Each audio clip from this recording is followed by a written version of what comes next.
Hello बच्चों, welcome to Sunil academy. और आज की वीडियो में हम पढ़ेंगे extraction of metal in the middle of the activity series. वो मेटल जो एक्टिविटी सीरीज के मिडिल में आते हैं उनकी एक्सट्रैक्शन कैसे होती है। The metals in the middle of activity series such as iron, zinc, lead, copper are moderately reactive. ये जो बेटा मेटल्स हैं ये मॉडरेटली रिएक्टिव है, मतलब ना तो ज्यादा रिएक्टिव है ना ही बिल्कुल कम, इनके बीच में आते हैं।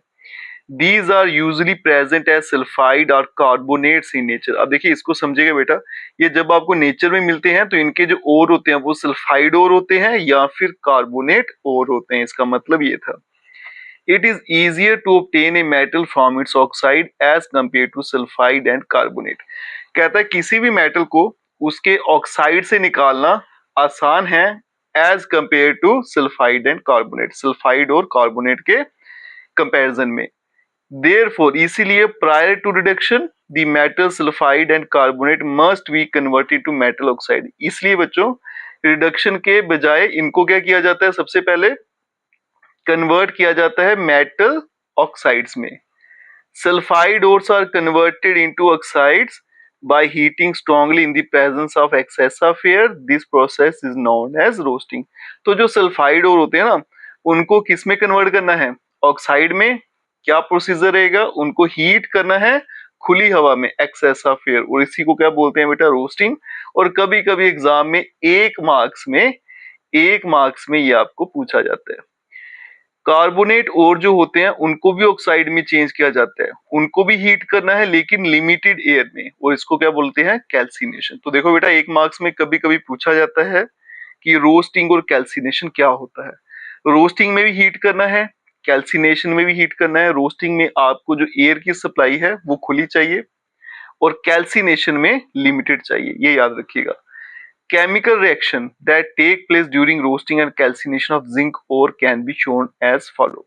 अब रिएक्शन होती है जो, जब जिंक ओर को आप निकालते हो, उसकी एक्सट्रैक्शन करते हो, तो रिएक्शन क्या रहती है, जिंक सल्फाइड, ऑक्सीजन हीट किया तो बनेगा जिंक ऑक्साइड और सल्फर डाइऑक्साइड। ठीक है। कैल्सिनेशन करेंगे, जिंक कार्बोनेट की क्या होती है, कैल्सिनेशन, हीट किया जिंक ऑक्साइड मिलेगा और carbon dioxide. The metal oxides are then reduced to the corresponding metal by using suitable reducing agents such as carbon। हमारे पास जो मेटल ऑक्साइड बने ये क्या थे बेटा, मेटल ऑक्साइड।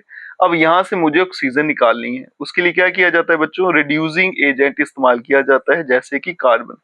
रिड्यूसिंग एजेंट क्या होता है, जो ऑक्सीजन को अपने साथ ले लेगा और मेटल को रिड्यूस कर देगा।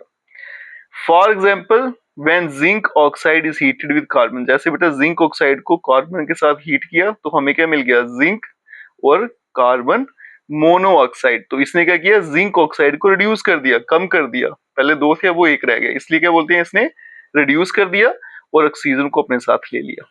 You are already familiar with the process of oxidation reduction explained in first chapter. तो फर्स्ट चैप्टर में हमने ऑक्सीडेशन और रिडक्शन भी पढ़ा था बेटा। Obtaining metal from their compound is also as reduction process। तो कहते हैं किसी भी मेटल को उसके कंपाउंड से निकालना या ऑब्टेन करना, उसको बोलते हैं reduction process. Besides using carbon to reduce metal oxide to metal, कहता है कि कार्बन को इस्तेमाल करने के अलावा sometime displacement reaction can also be used। तो हम क्या करते हैं बेटा, कभी कभी कार्बन की जगह डिस्प्लेसमेंट रिएक्शन इस्तेमाल की जाती है। Highly reactive metals such as sodium, calcium, aluminium extra are used as reducing agent. इसमें क्या होता है बेटा, जो हाईली रिएक्टिव मेटल हैं जैसे सोडियम, कैल्शियम, एल्यूमिनियम, इसको हम इस्तेमाल करेंगे as a reducing agent. Reducing agents because they can displace metal of low reactivity from their compound. तो कई बार क्या होता है बेटा, जो हाईली रिएक्टिव मेटल्स हैं उनको इस्तेमाल किया जाता है एज ए रिड्यूसिंग एजेंट, क्योंकि वो क्या करते हैं, जो लो रिएक्टिविटी वाले मेटल हैं उनको उन्हीं के कंपाउंड से या फिर घर से बाहर निकाल देते हैं। फॉर एग्जांपल जब मैग्नीज डाइऑक्साइड उसको आप हीट करोगे एल्यूमिनियम पाउडर के साथ, तो कुछ रिएक्शन जो होगी इस तरह से है, ये बेटा मैग्नीज डाइऑक्साइड प्लस एल्यूमिनियम बनेगा manganese aluminium oxide plus heat. Can you identify the substance that are getting oxidized and reduced? तो यहाँ पे देखो बेटा, ये मैग्नीशियम ऑक्साइड था, यहाँ से ऑक्सीजन निकल गया तो ये आपका रिड्यूस हो गया। एल्यूमिनियम के साथ ऑक्सीजन मिल गया तो ये आपका ऑक्सीडाइज हो गया, ठीक है। These displacement reaction are highly exothermic. जब ये रिएक्शन होती है बेटा, ये बड़ी हाईली एक्सोथर्मिक, मतलब इसमें हीट जो है बहुत सारी बनती है। The amount of heat evolve is so large that the metal are produce in a molten state. कहते हैं इतनी ज्यादा हीट होती है कि जो मेरा मेटल है वो हमें लिक्विड स्टेट या मोल्टन स्टेट में मिलता है, पिघला हुआ मिलता है। In fact reaction of iron oxide with aluminium is used to join railway tracks or cracked machine part. This reaction is known as thermit reaction. और एग्जाम में ये पर्टिकुलर पूछा भी जाता है कि थर्मिट रिएक्शन क्या होती है।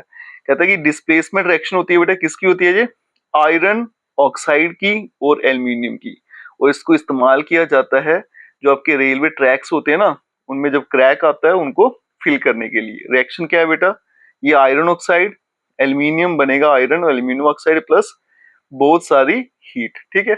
और एग्जाम में सिर्फ कभी कभी इतना ही पूछा जाता है कि थर्मिट रिएक्शन क्या होती है। तो आज की वीडियो बेटा यहीं तक रखते हैं। अगर आप वीडियो देखते हो तो लाइक जरूर करिएगा और चैनल को लाइक, सब्सक्राइब, शेयर, कमेंट जरूर करें। Best of luck.